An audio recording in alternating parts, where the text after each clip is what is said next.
On July 7, 1998, Nigerian politician late Moshood MKO Abiola died while in military detention. Abiola was the presidential candidate, presumed winner of the June 12, 1993 election. Observers describe the election as the freest and fairest elections ever held in Nigeria, even though it was eventually annulled by then military president, General Ibrahim Babangida. 18 years later, more than 100 of Nigerians gathered in his home in Lagos to remember him.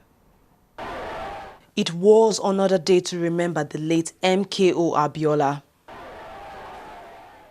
Abiola was the presumed winner of the June 12, 1993 presidential election. He died 18 years ago under what some have described as suspicious circumstances in prison. Chanting songs and walking in unison, this group of civil society organizations walked round his home in Lagos, Nigeria's commercial city. Among those present at the gathering were his two sons, Jamiu and Abdulmumuni Abiola, as well as Joe Oke Odumakin, President, Women Arise and Center for Change. The various speakers took turns to address the gathering and pay tribute to the late MKO Abiola. As we remember MKO Abiola, we want to use this occasion to call for the Gazette of the June 12 election result and was belatedly released by Humphrey Nwosu. We also want to call for the posthumous declaration of MKO Abiola as a past president of the Federal Republic of Nigeria. We want great immortalization of MKO Abiola. It's good to be good, because it's only when you are good that you live eternally. You see, MKO was not perfect.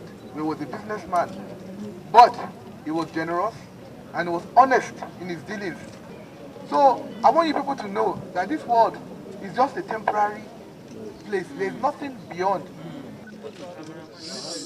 After all the speeches, the group laid a wreath at the grave of MKO Abiola inside the expansive compound.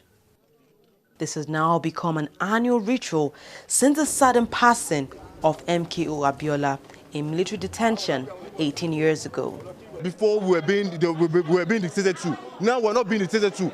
Now we can now talk. Let's talk and let's think. Let's form groups and let's move towards a bigger purpose, because Nigeria is bigger than me, it's bigger than Abiola, it's bigger than Babangida, it's bigger than every one of our leaders.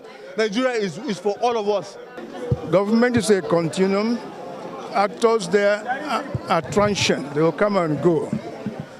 But the values for any society predicated on justice and equity remain. If you leave things that go against that, then do not be surprised with violence, do not be surprised with unrest, do not be surprised with people losing faith. For this group, Abiola has become the symbol of Nigeria's democracy, whose imprints must not be allowed to be blown away.